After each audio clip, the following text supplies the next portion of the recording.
Welcome to Dunia Anak Cerdas. Manusia hanya menggunakan 10% otak mereka? Sebagian besar orang pernah mendengar klaim bahwa manusia hanya mengaktifkan sekitar 10% otaknya, padahal peta aktivitas saraf yang dihasilkan pemindaian fMRI dan PET sejak dekade 1990-an justru memperlihatkan pola lampu kota yang menyala padam silih berganti di hampir seluruh belahan otak. Bahkan ketika seseorang duduk diam sambil melamun, para ahli seperti Barry Beierstein dan Steven Novella lantas menjelaskan bahwa mitos tersebut bermula dari salah kutip esai ilmiah William James tahun 1907 yang sebenarnya menganjurkan latihan mental, bukan menghitung persentase neuron, kemudian diperkuat oleh iklan potensi otak pada masa New Age tahun 1970-an. Dari sudut pandang evolusi, tidak masuk akal bila 90% jaringan metabolik paling boros di tubuh dibiarkan tanpa fungsi. Selebar beberapa milimeter kerusakan akibat stroke saja dapat melumpuhkan bicara atau penglihatan, sehingga setiap sentimeter korteks terbukti vital. Selama kita membaca, area Wernicke dan Broca berkoordinasi. Saat kita berjalan, korteks motorik dan cerebellum bergantian mengirim sinyal. Ketika kita tidur, sistem limbik dan hipokampus memutakhirkan ingatan, menyiratkan bahwa istirahat pun adalah pekerjaan kompleks. Satu-satunya batas nyata bukan kekurangan neuron aktif, melainkan bagaimana kita memelihara jaringan sinapsis melalui nutrisi, tidur, olahraga, dan latihan kognitif terarah. Jadi, alih-alih menunggu potensi tersembunyi terbuka secara ajaib, kita sebaiknya mengorkestrasi rutinitas membaca, berdiskusi, berkesenian, serta bermeditasi guna memaksimalkan neuroplastisitas. Dengan kata lain, otak bukan tangki kosong berisi 10% air, melainkan orkestra raksasa yang harus dilatih agar harmoni tiap instrumennya terdengar jernih. Kegiatan fisik dapat meningkatkan kemampuan belajar. Tubuh yang bergerak ternyata berteman akrab dengan otak yang berpikir tajam, sebab kontraksi otot memicu pelepasan faktor neurotrofik otak BDNF yang bertindak layaknya pupuk bagi cabang sinapsis baru. Penelitian Charles Hillman di Universitas Illinois menunjukkan bahwa jalan cepat selama 30 menit dapat meningkatkan aliran darah hipokampus dan memperbaiki skor tugas perhatian sebanyak beberapa poin dibanding duduk diam. Sedangkan meta-analisis Edward Foss pada 2020 mengonfirmasi manfaat serupa di semua rentang usia.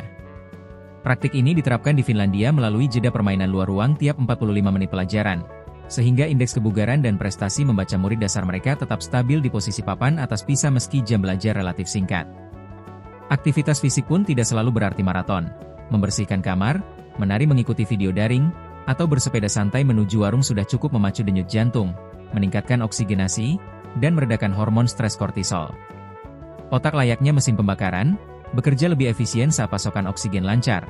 Neuron bisa menyalakan mode belajar lebih cepat, konsolidasi memori jangka panjang terbantu, dan suasana hati ikut terangkat oleh endorfin.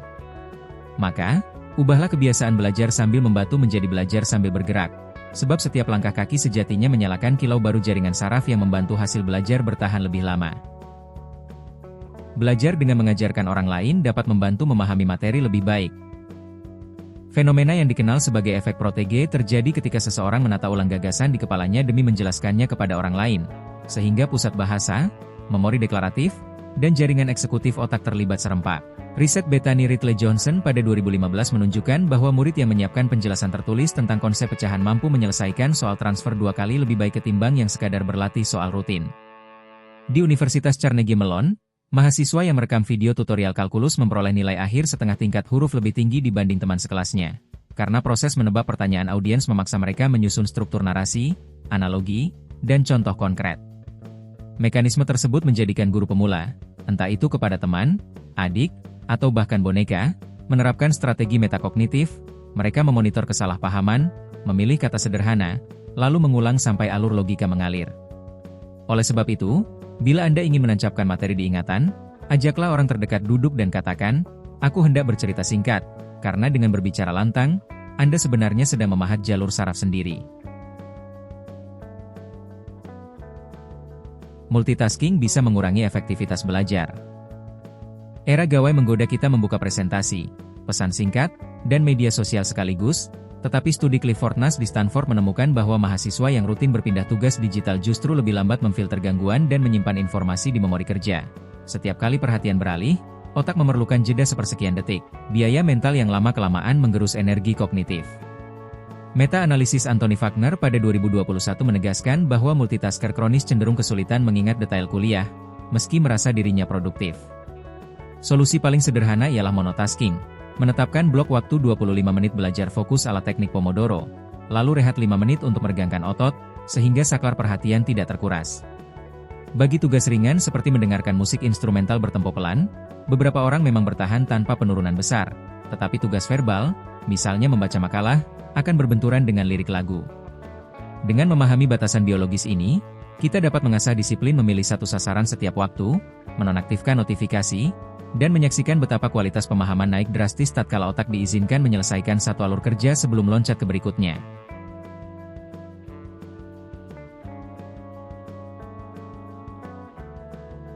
Tidur yang cukup membantu proses pembelajaran dan memori. Selama fase tidur gelombang lambat, hipokampus memutar ulang potongan pengalaman hari itu dan memindahkannya ke korteks, mirip menyalin berkas penting dari folder sementara ke ruang penyimpanan utama. Sementara itu, cairan cerebrospinal membilas residu metabolik seperti protein beta-amiloid, menjaga neuron tetap bersih. Mahasiswa dalam eksperimen Ines Wilhelm pada 2012 yang tidur 8 jam setelah belajar kosa-kata asing mengingat sekitar setengah lebih banyak kata dibanding rekan yang bergadang. Selain menajamkan memori, tidur teratur menstabilkan ritme sirkadian, menyeimbangkan hormon stres, dan menyiapkan otak menerima pelajaran baru esok hari. Jika kafein menahan kantuk dengan memblokir adenosin, tidur sejatinya menghapus penumpukan adenosin secara alami, sehingga energi bawaan pulih tanpa beban kimia. Maka, jadwalkan layar mati setidaknya 30 menit sebelum berbaring, atur suhu kamar sejuk, dan pertahankan jadwal bangun sama pada hari kerja maupun akhir pekan. Dengan menghormati jam biologis, kita membiarkan laboratorium internal tubuh mengeksekusi serangkaian pembaruan firmware yang mustahil digantikan minuman energi.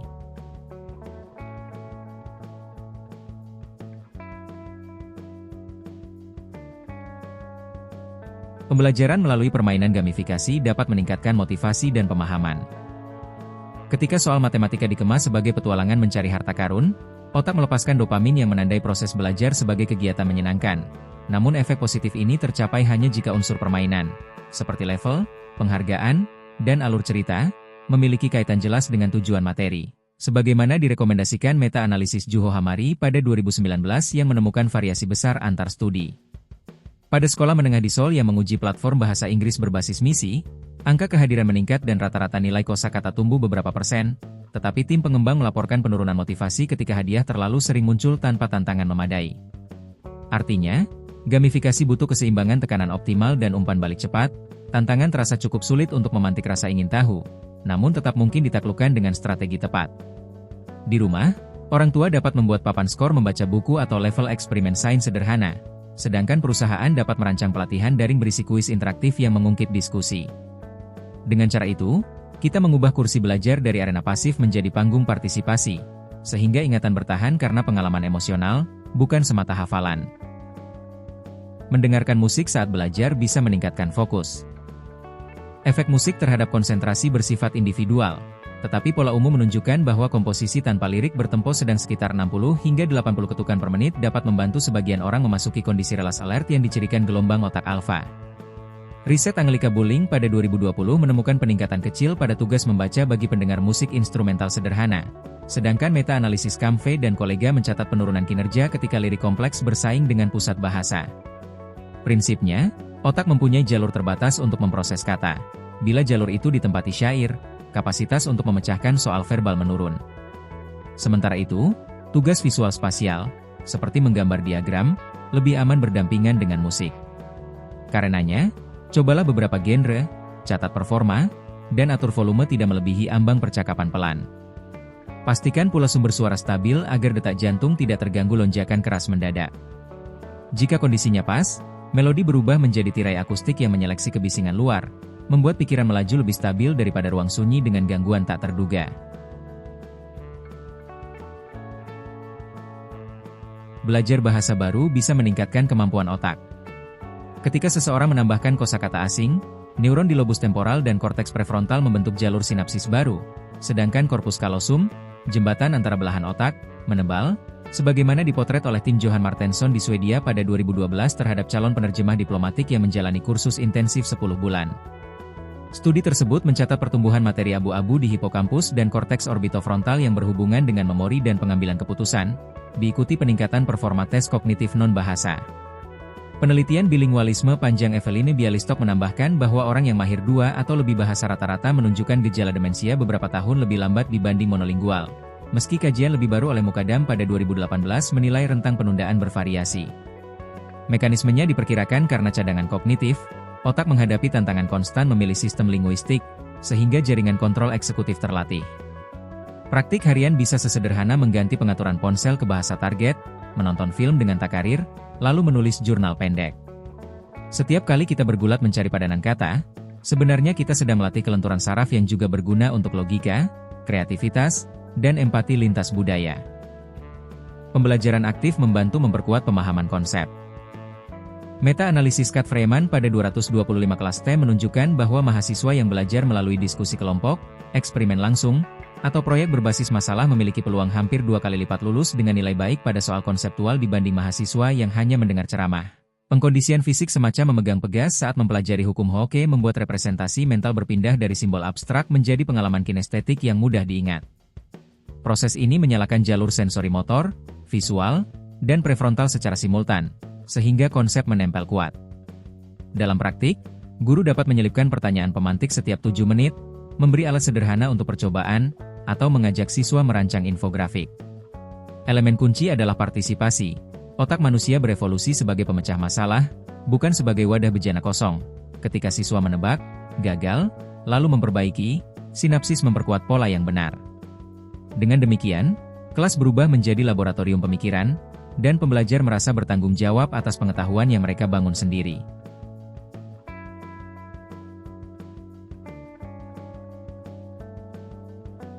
Menulis tangan lebih efektif untuk mengingat materi. Menulis tangan melibatkan koordinasi motorik halus, pemrosesan visual, dan penyusunan bahasa, sehingga otak menerima rangsangan multisensorik yang memperdalam jejak memori. Penelitian Mueller dan Oppenheimer pada 2014 menemukan bahwa mahasiswa yang mencatat manual, dan karenanya harus merangkum gagasan inti karena kecepatan menulis lebih lambat, menjawab pertanyaan analitis lebih baik daripada kolega yang mengetik verbatim. Di sisi neurofisiologis, aktivitas grafomotor mengaktifkan reticular activating system yang meningkatkan kewaspadaan, walau bukti mekanisme rinci masih berkembang. Keunggulan ini bukan berarti laptop terlarang. Ketika mengetik, kita tetap bisa meniru strategi parafrase selektif untuk meraih hasil serupa. Namun kebiasaan tangan ke kertas memberikan jeda refleksi alami sekaligus ruang menggambar skema non-linear. Praktik sederhana seperti menuliskan pokok pikiran pada kartu indeks setelah membaca bab buku dapat memaksa otak memadatkan informasi, membangun jaringan asosiasi, dan menyiapkan recal jangka panjang. Kesimpulannya, pena bukan sekadar alat mekanik, melainkan pintu gerbang ulang kajian yang memahat ingatan lebih dalam daripada ketukan papan ketik cepat namun dangkal.